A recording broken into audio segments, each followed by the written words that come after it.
Muy buenas noches, queridos amigos. Iniciamos esta semana con un invitado muy especial. Estamos con el economista Hernán Garrido Leca. Él ha sido ministro en dos ocasiones, tanto en la cartera de Vivienda como en la cartera de Salud, y vamos a conversar con él respecto no solo a la coyuntura actual, vamos a hacer algunas comparaciones con las experiencias de su gestión y también vamos a ver cómo afrontar en el futuro justamente estos datos terribles respecto a esta brecha de la pobreza que se viene abriendo cada vez más. Muy buenas noches, querido compañero Hernán Garrido Leca. Buenas noches, compañero. Cuéntenos un poquito cómo ve usted esta realidad que estamos lamentablemente conllevando en el país después de haber recibido estas cifras de la pobreza que cada día están creciendo más. Bueno, yo sabía que tarde o temprano iba a venir el baldazo de agua fría. Estábamos demasiado concentrados en lo político, en los Rolex y en esa discusión. Yo no digo que no sea importante, pero a la gran mayoría de peruanos lo que les importa es la vida cotidiana. Y lo que hemos escuchado de los resultados del crecimiento en los índices de pobreza es algo que ya se veía venir. De hecho, hay una caída en el producto en marzo. Claro, si maquillas ese es el promedio del primer trimestre, todavía crecemos, pero el país está parado y lo que vemos en Lima es una visión parcial de la realidad, ¿no? Creo que habría que darle voz al resto del país para que se escuche qué es lo que realmente está pasando, ¿no? Y mucho se habla de la pobreza, pero yo creo que ahí es, digamos, la primera reflexión que yo haría. Una cosa es la pobreza y otra cosa es la pobreza extrema. Son dos fenómenos distintos. La pobreza, como lo demostró el segundo gobierno de Alan García, la resuelve el mercado, es decir, hay mayor inversión, mayor crecimiento, mayor empleo, y eso tiene un efecto sobre toda la población vinculada al mercado. El problema es la pobreza extrema, porque la pobreza extrema es un fenómeno metamercado, está más allá del mercado. Es decir, está fuera de esta mesa, no importa todos los beneficios que se generen aquí, no va a llegar porque no hay ninguna conexión. Y eso tiene que ver con un fenómeno que creo que hasta ahora no ha sido bien entendido por la clase política, que es la dispersión de la población. El Perú tiene alrededor de 96.000 centros poblados, pero 85.000 tienen menos de 150 habitantes. El grado de correlación entre ser pobre extremo y vivir en un pueblo de menos de 150 habitantes es un poco más de 0.8, es decir, en buen cristiano, en buen romance, si tú me dices que vives en un pueblo de 150 habitantes o menos, es muy probable, 80% de probabilidad de que seas pobre extremo. Entonces, si bien es cierto que la pobreza la puede resolver el mercado, la pobreza extrema la tiene que resolver el Estado. Así es. Y ahí viene un segundo problema, que es lo que se empieza a sentir. El Estado no es capaz de resolverlo tal como ya existe. Porque cuesta entre 4 y 10 veces más ponerle agua y desagüe de energía. Y te hablo que el 97% del Perú está conectado a la red. Pero este 3%, que es parte del 6% de la población en pobreza extrema, no está conectado. Y cuesta entre 4 y 10 veces más ponerle agua y desagüe de energía a un pueblo de 150 que uno de 2.000 habitantes. Es decir, el Estado peruano no existe para cualquier centro poblado de menos de 2.000 y de 150 es imposible, no llega. Entonces es allí donde tenemos que pensar en mecanismos para llegar. Yo creo que tiene que ser a través de la Fuerza Armada. De hecho, estoy comprometido con un proyecto del Ejército como oficial de reserva, soy coronel de reserva del Perú. Se llama Ñujanchik, donde estamos por ahora en esta primera etapa, en 7 misiones que ya hemos comandado, poniendo paneles solares, que vale 160 soles un panel solar de estos. Lo más caro es la logística de ponerlos, porque son poblaciones... Movilizarse hasta esos lugares es complicado. Estás al borde de la pista y esa es la casa y estás a 5 kilómetros y la única manera de subir es a pie. Claro. Pero esta experiencia me ha permitido a mí, en lo personal, entender cómo puede cambiar la vida de estos peruanos con algo tan simple como que vale 160 soles. Es decir, son 4 focos, una radio, una linterna y un cargador de celular. todos los peruanos, hasta el más pobre, los pobres extremos tienen celular. Su Nokia, esos viejitos, ¿no? Claro. El sapito. Los análogos. Sí, análogo. Pero el drama es, fíjate, mira, confieso que yo mismo he aprendido, porque nosotros hemos estado documentando estas misiones con testimonios en el momento que les entregamos y ponemos la luz, es decir, cosas maravillosas. Un niñito salió corriendo y regresó a traer su cuaderno para ver, leer de noche, ¿no? Pero en la última misión le pedí a la gente que está documentando todo, vayamos a donde fuimos la primera vez hace como un año, a ver cómo les ha cambiado la vida. Yo pensé que me iban a decir, pues, los focos, la educación, el celular.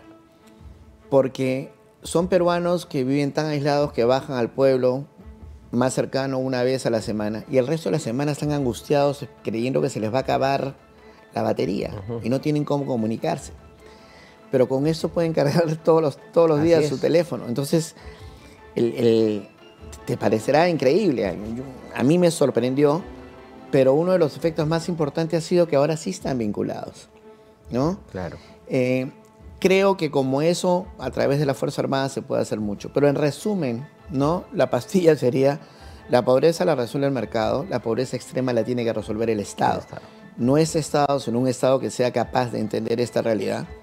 Y segundo, la propuesta mía al país, ni siquiera al partido, sería, miren, podemos pelearnos por todo, pero yo les pregunto, ¿están o no están de acuerdo con en 5 años acabar con la pobreza extrema? ¿No? Dedicarnos a esos peruanos. Después nos peleamos por otra cosa, pero a ver que venga alguien a decirme que no está de acuerdo con ese objetivo, no creo que haya nadie que se pueda oponer. Y eso se puede hacer, es un objetivo concreto para todos los peruanos. No, y definitivamente, más aún involucrando a las Fuerzas Armadas, que en los años 90 también ellos se han involucrado muchísimo, y hemos visto que las Fuerzas Armadas, el ejército peruano, construía puentes, carreteras, y cómo no poder llegar justamente a algo que es fundamental para el país, que va a ayudar a cortar las brechas, que es tratar de luchar contra la pobreza extrema, ¿no? Yo creo que eso tiene una gran guía para poder hacerlo en los próximos años, el apoyo total de izquierdas, derechas, centros y de todo. Claro, mira, en la selva están los PIAs, que son estos barcos que llevan todos los servicios del Estado y funciona muy bien. Habría que hacer una especie de PIAs en la sierra. Nosotros particularmente hemos trabajado en Puno, ahora estamos entrando en Arequipa, en Ancash, en Loreto y en las zonas más alejadas, en Carabaya, en las provincias de Corani, ¿no? Estamos también en Melgar, en Azángaro, trabajando allí. Y es Puno. Tú dirías, Puno, la Fuerza Armada en Puno, bueno, ahí estamos. Claro. Y muchas veces la gente no lo sabe. Y es importante que lo sepan los ciudadanos de a pie, los que vivimos en la capital o en la capital de las regiones. Es importante que sepan que se hace este tipo de trabajos. Pero yo quiero preguntarte, estimado Hernán, ¿por qué en el gobierno del presidente Alan García se lograron electrificar 15.000 pueblos en 5 años? Se pudo llevar agua a 2.500, 2,5 millones de nuevos ciudadanos que no tenían agua. 3.600.000. 3.600.000 con exactitud. Y hoy por hoy, teniendo las oportunidades que tiene el Perú, teniendo este crecimiento, a pesar de las caídas en las cifras, pero teniendo todavía este apoyo de inversiones enormes como se están dando, la informalidad que está sosteniendo la economía del país, no podemos nosotros virar nuevamente a tratar de disminuir estas brechas como antes. Bueno, como dijo Waldo Mendoza, que no es aprista, sino más bien un progresista, salvo el crecimiento, toda desilusión. Así es. Nosotros crecimos en promedio a 6.8 y supera 7.25 si le quitas el pequeño crecimiento que tuvimos en el 2009, que el mundo se caía a pedazos y el Perú creció 1. Es decir, ahí muestra cómo había buen timonel. Es decir, el mundo se caía, pero aquí seguimos creciendo. Entonces, primero hay que crecer y no estamos creciendo a las tasas que nosotros podríamos crecer. Siempre nos han dicho, cuando hablamos del crecimiento en el segundo gobierno de Alan García, no, los precios estaban a favor. Los precios hoy de los minerales están mucho más muchísimo mejor que 4 o antes. 5 más veces. Entonces, no es excusa, no crecemos porque simple no hay liderazgo, no hay capacidad de tomar decisiones. Creo que hay un cáncer que está consumiendo al aparato público, que es una nueva forma de corrupción que yo le llamo la decidofobia, que es el miedo a decidir, ¿no? Nadie quiere decidir nada y creo que es una forma de corrupción porque si tú eres bombero y le tienes miedo al fuego y te metes de bombero, estás poniendo en riesgo tu vida, la de tus compañeros y la de los que tienes que salvar. Entonces, por pensar en la quincena y no en la historia, mucha gente acepta cargos públicos de alto nivel, presidentes de empresas públicas, entidades, reguladores o ministros, y después no deciden. Esa no decisión son muertos.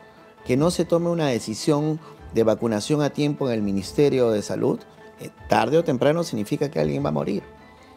Y creo que no somos conscientes de eso. De nuevo, estamos en el circo mediático que construyen el oligopolio de los medios de comunicación y no reparamos en ese tipo de cosas. Ese es un primer problema.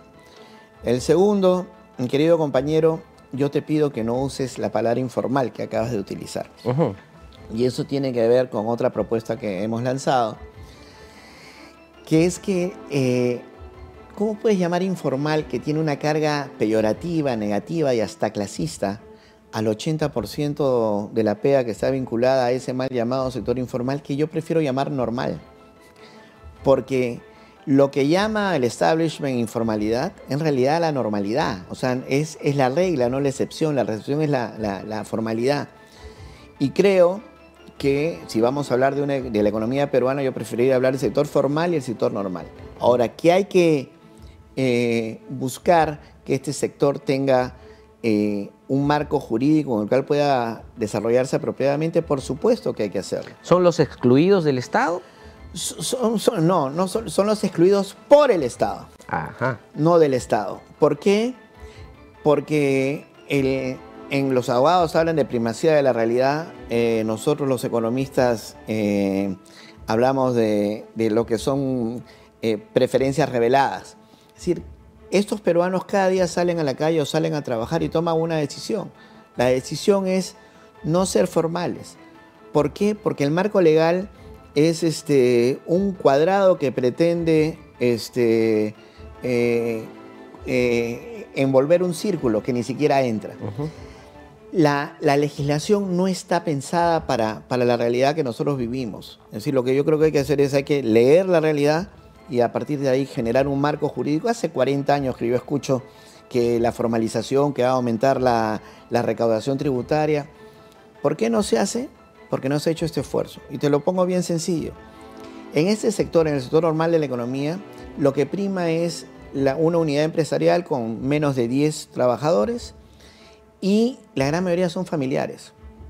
Son estructuras de familia extendida. Si quieres verlo históricamente, es un ayu moderno en el cual la empresa, que de repente no existe en registros públicos, pero es un emprendimiento que de hecho se puede transar. A veces tú ves en los periódicos hay el traspaso de una pollería o el traspaso de un spa. Eso es una empresa que existe porque hay un contrato de alquiler, hay un letrero, hay proveedores y hay disque trabajadores. Si esta es una familia extendida, lo que le cuesta al peruano que está en el sector es entender por qué, si tú eres mi sobrino o mi hijo, me obligas a pagar 150% de lo que yo te estoy dando a ti como remuneración.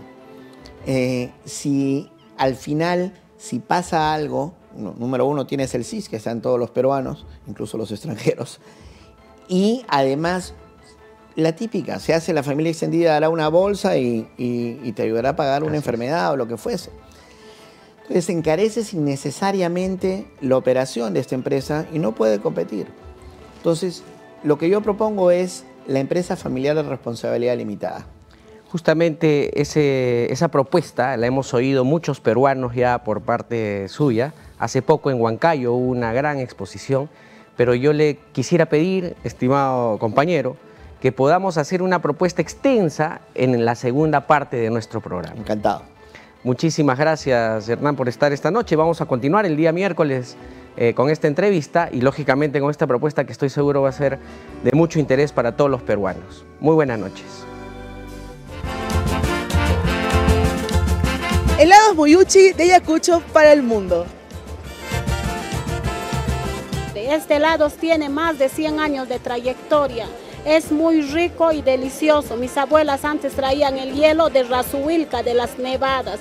Y además aquí entra esencia de vainilla, ajonjolí, coco, azúcar. Y que vengan a tomar los ricos muyuchis, es postre de acá de Ayacucho típico. Este es mi helado favorito, yo vengo de Lima. Ese es helado muyuchi de Huamanga, es como patrimonio cultural en vivo.